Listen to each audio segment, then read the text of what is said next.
عودة مرة أخرى للحديث عن تفاصيل مباراة المغرب وإسبانيا. عيسى، تصريحات لويس إنريكي بعد المباراة وإشادته باللاعبين المغاربة سفيان ومرابط حتى أناحي، كيف تابعت هذه التصريحات؟ أنا بس في نقطة أنا حاب أعلق عليها يعني قبل، خصوصا إحنا الحين بنهاية المونديال.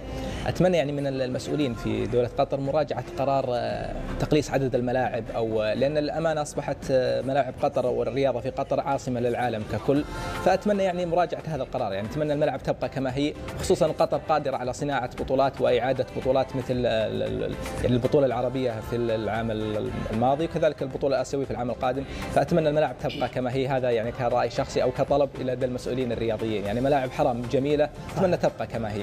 هذا فقط كتعليق بسيط. بكل تأكيد يعني الآن يعني اللاعب المغربي يعني أصبح حديث الصحافة العالمية. احنا اليوم شفنا يعني كما قال السادة يوسف سفيان مرابط يعني أخذ تقريبا زي المسكن قبل المباراة. صحيح. طبعا غير مستغرب على عائلة مرابط، يعني كان قبل أخوه نور الدين مرابط يقول فمن شابه أخاه فما ظلم. يعني كان يسمى في الدوري السعودي حينما لعب مع نادي النصر يسمى بالمقاتل أو المحارب. دائما يعني يلعب المباراة بكل روح بكل قتالية، يعني يرفض الخروج من المباراة دون أن يعمل شيء، دون أن يسجل أي مستوى.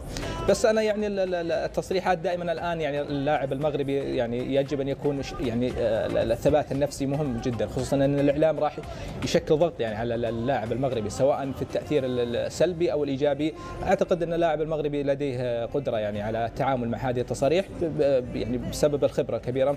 يعني قبل قليل استاذ يوسف حينما قلت ان اشرف حكيمي لعب ضربة الترجيح الاخيره بطريقه زي ما تقول انا اشوف يعني طريقه صعبه مو اي لاعب يقدر يسويها، لكن بسبب خبرته في الانديه الكبيره اللي لعبها يعني هذا اللي كنت اسعى له، ان اللاعب لما يكون محتك في انديه كبيره يعني قادر انه يلعب اي مباراه باتزان نفسي وبهدوء يعني ولا يتاثر. على فكره هو لم يكن في ترتيب اللاعبين المنفذين للركلات الترجيحيه، لم يكن دوره، يعني حتى هو طلب هرب من زملائه، انفلت بينهم، انسل بينهم واخذ الكره وقال انا ساسد الكره.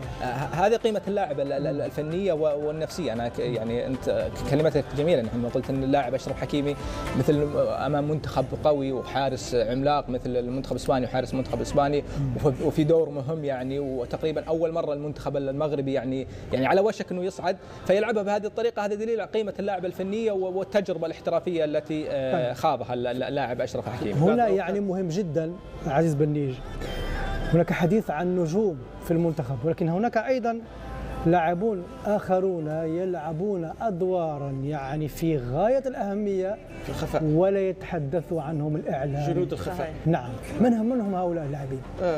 نايف عقرت، رومان سايس عائد من الإصابة، نايف عقرت، عطية الله ومزراوي، أناحي اللي قدم مباراة كبيرة، يوسف نصيري أمس كان له دور دفاع. أنا شفته في مباراة كندا كان أفضل بكثير، لكن أكيد أنه شاف بأن في مصلحة الفريق أنه أيضا ينضبط وكانضباط، لأنه هو كان عنده دور أساسي، وكما قلت دور في الخفاء. ما هو؟ لأن من يحرك المنتخب الإسباني هو بوسكيت، معروف ياخذ كرة وهو اللي يحرك. بوسكيت عملوا له عملية تطويق، من يطور؟ أملاح ونصيري الخلف، لذلك فحدت من فعاليات بوسكيت وبدأ يلعب كرات فقط عرضية وليست كرات طولية. لذلك فأظن بأن كانت طريقة ناجحة في الدفاع. سؤال كبير عملية الترحيل وعملية التطويق. سؤال كابتن، نعم. عدد كبير من لاعبي المنتخب المغربي هم يلعبون بضمادات. هنا أشرف حكيمي مشكل يعني مصاب يصاب في العضلة الخلفية، نايف عقرت، رومان سايس، سليم ملاح وهو لاعب مهم جدا. يعني هل الهبوط البدني او الاصابات التي تلاحق اللاعبين لا يؤثر على المنتخب في مباراة البرتغال؟ هو لازم نخلي الدكاترة والمختصين في الطب الرياضي يتكلموا عن هذه الاشياء، لكن بحكم خبرتي المتواضعة ممكن نتكلم بس نعطي نظرة لهذا كيف يصاب اللاعب وما هي ما هي المشاكل اللي يواجهها اللاعب بعد نهايه المباراه. بعد نهايه المباراه اي مباراه كيكون هناك ارهاق، وعندما يكون ارهاق عضلي يكون كانه جرح او نزيف دون ان يكون تمزق. لو هناك تمزق يبتعد عن المباراه، ما فيش، صعب، لان التمزق يحتاج الى وقت.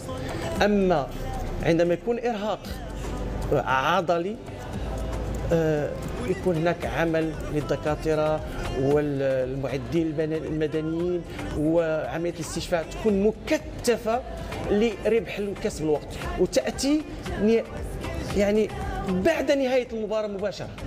لذلك نشد دائما عندما يخرج لاعب على دكه الاحتياط نعطيه كيس من الثلج، وهذا هو بدايه العلاج وبدايه الاستشفاء. الدور مهم جدا، وهذا مهم جدا. لذلك فكأس العالم في قطر عنده امتياز كبير للاعبين ايضا. اولا انه بعد نص ساعه بعد نهايه المباراه يجد نفسه في الفندق، صحيح، ومتاح للعلاج، صحيح، وعمليه الاستشفاء تجري بسرعه. مزايا كثيره جدا جدا جدا. لذلك فالاصابات اللي تصاب بها المنتخب المغربي، وانا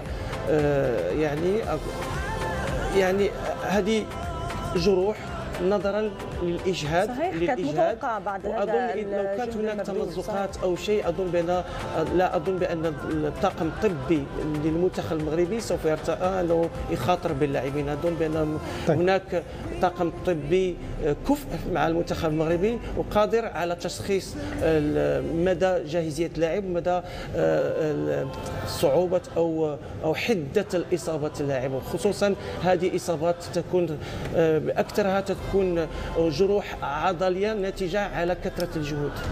صحيح. الشمس جايه من الغرب الان ليس من الشرق، من الغرب، من المغرب. صحيح. نتمنى ان تبقى الاجواء جميله حتى مباراه المغرب. انا كنت ارجع على السويسري، الشخص السويسري يتكلم على الباخره وعلى الغلاء. صحيح. يعني كل واحد هذه الاشياء نسبيه للاشخاص. صحيح. كل على قدر المستطاع. قطر سمحت للعائلات انه للمقيم في قطر استقطاب عائلاتهم، يعني ممكن من شاهد قطر شاهد ببلاش. يعني كل واحد على قدر المستطاع. انت اذا في جيبك 80 صحيح. كنا نتمنى نروح البواخر ونروح الاشياء اللوكس، ويعني كل واحد يمشي على قد براده كما نقول في المغرب احنا.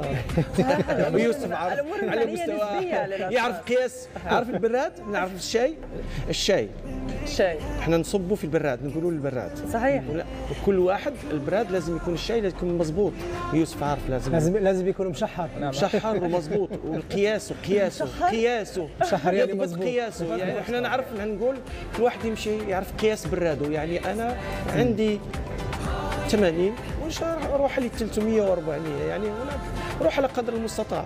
شوف هذا النقاش ربما انتهى الان، يعني كاس العالم ماضيه ونقترب يعني شيئا فشيئا الى المباراه النهائيه، وهو نجاح كبير على كل الصعد. يعني امنيا لنقول هذا موجود في دولة قطر، يعني حتى قبل كأس العالم وبعد كأس العالم، ولكن ذلك الاستادات، النقل، يعني تجربة الجماهير. يعني تجد حتى الكثير من الجماهير القادمين من أوروبا يقول لكم صحيح شكرا، لأنه بالفعل التجربة داخل الاستادات هي مختلفة تماما عما نتابعه في الملاعب الأوروبية وملاعب في أمريكا وما إلى ذلك. يعني هذه حقيقة يعني لن يلغيها أي حد ولن يناقش فيها. وغيروا عقليتهم في الكثير، غير عقليتهم، أتى بأفكار وعاد بأفكار أخرى. طيب كابتن عيسى، يعني أي رسالة وصلت بالفعل الآن إلى العالم بهذه الكأس العالمية؟ خصوصا الان صار في، لو نتابع الاعلام الخارجي والاعلام الغربي، صار في تراجع عن التصريحات اللي اول كانت مسيئه وكانت موجهه ضد قطر. اليوم يعني نشاهد يوم في يوم يعني تصريحات في بريطانيا في المانيا انه خلاص تراجعوا يعني واستسلموا للواقع ان قطر نجحت نجاح باهر في تنظيم المونديال. كان يعني هناك تنظيم رائع، يعني نسبه يعني الامانه. انا قابلت رجل امن قطري قال من لم نسجل اي حاله سرقه يعني مونديال فيه تقريبا يعني مئات الالاف من المشجعين، لم تحدث اي مشاكل، حتى السرقه يعني تعتبر شيء عادي لم تسجل في قطر. طيب كيف كانت تجربه الجماهير السعوديه، لانها جاءت عبر منفذ سلوى الحدود بين دوله قطر وكذلك المملكه العربيه السعوديه، يعني شهدنا توافد عشرات الالاف مئات الالاف سواء لمتابعه المباريات في الاستادات او في البيت السعودي او في مختلف مناطق المشجعين. للامانه يعني احد المشجعين انا قابلته قال يعني ما جلست في الحدود يعني تقريبا ولا 10 دقائق. يعني الباصات كانت مهيئه في الحدود السعوديه يعني بالتنسيق بين الجانب السعودي والقطري، ان هناك باصات يعني لنقل الجماهير يعني الحضور المباراه ثم العوده مره اخرى.